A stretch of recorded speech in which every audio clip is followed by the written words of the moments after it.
सत्य कथा।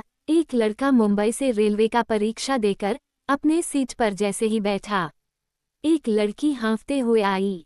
लड़के से बोली कि मुझे बचा लो प्लीज। लड़का कुछ समझता कि वो लड़की कंबल लेकर लड़के के पैर के ऊपर अपना सर रखकर सो गई। काफी दूर जब ट्रेन निकल गई तो उस लड़की ने लड़के से पूछी कि यह ट्रेन कहाँ तक जाएगी। लड़के ने कहा कि लखनऊ। तब तक टीसी आया, बोला कि टिकट दिखाए। लड़की ने कहा कि आप लखनऊ तक का टिकट बना दीजिए। लड़का लखनऊ तक आते आते उस लड़की से घुल मिल गया था। ट्रेन जब लखनऊ स्टेशन पर रुकी तो उस लड़के से बोली कि मैं इस शहर में नई हूँ, मेरे एक रिश्तेदार रहते हैं, लेकिन बैग में पता रखते समय भूल गई। आप 2-4 दिन अपने घर मुझे रख लीजिए।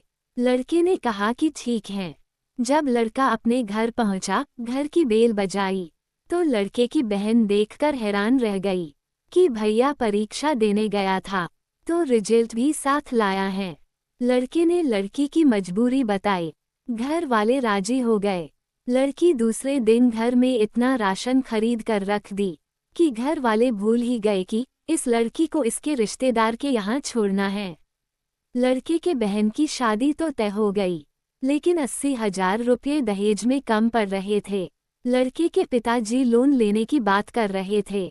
इतने में वह लड़की बोली कि बाबूजी, आप लोन मत लीजिए, हम आपको दे देंगे। शादी बड़ी धूमधाम से हुई। बहन की शादी के बाद लड़के ने लड़की से कहा कि मैं तुमसे प्यार करता हूँ, मुझसे शादी करोगी? लड़की बोली कि यही बात अम्मा बाबूजी के सामने रखिए। लड़के ने कहा कि यह बात अम्मा बाबूजी जी से राय लेकर बोला हूँ। लड़की सबके सामने कही कि मेरे बारे में बगैर जाने ही आप लोग शादी के बारे में सोच लिए। सच्चाई जानने के बाद क्या आप मुझसे शादी करेंगे?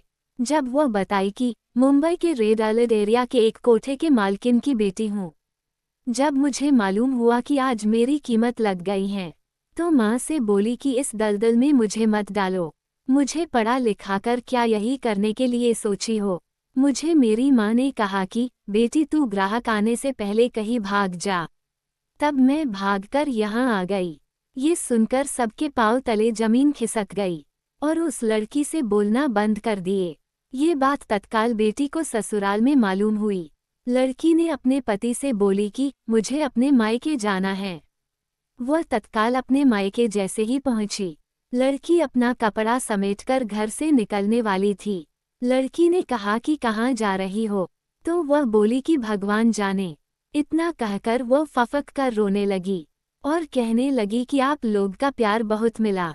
लड़की ने अपने माता पिता भाई से बोली कि आप लोग बहुत गिरे इंसान हो। जब से भाभी घर में आई, आज 2 साल से यह साग सब्जी राशन पानी लाई, तब गंदी नहीं थी। जब मेरे शादी में 80,000 दी तब गंदी नहीं थी।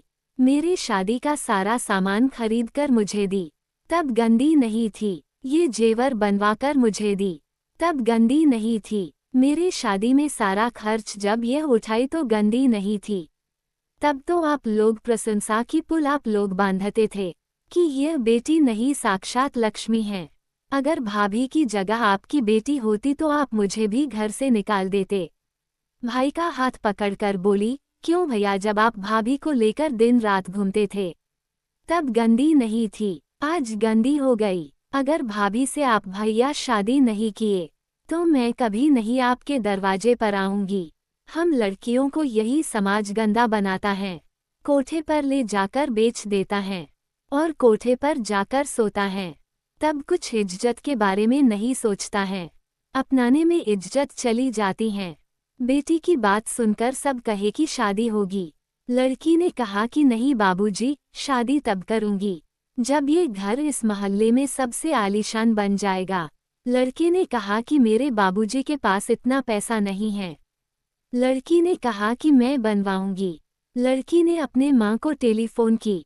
लड़की की माँ ने 50 लाख रुपया एक आदमी के माध्यम से भेजवा दी। आलीशान मकान बनने के बाद एक बहुत बड़ी टीवी फ्रिज की दुकान खोलवाए, तब शादी की। ये समाज जानने के बाद भी शादी में गया, किसी ने कोई गलत बात नहीं की। सच्चाई जानने के बाद भी समाज ने ये कहना शुरू कर दिया कि यह तो साक्षात लक्ष्मी है। घर की तस्वीर बदल दी। आप लोग भी कुछ प्रतिक्रिया प्रकट करें। अगली स्टोरी के लिए सब्सक्राइब जरूर करें। Folded hands.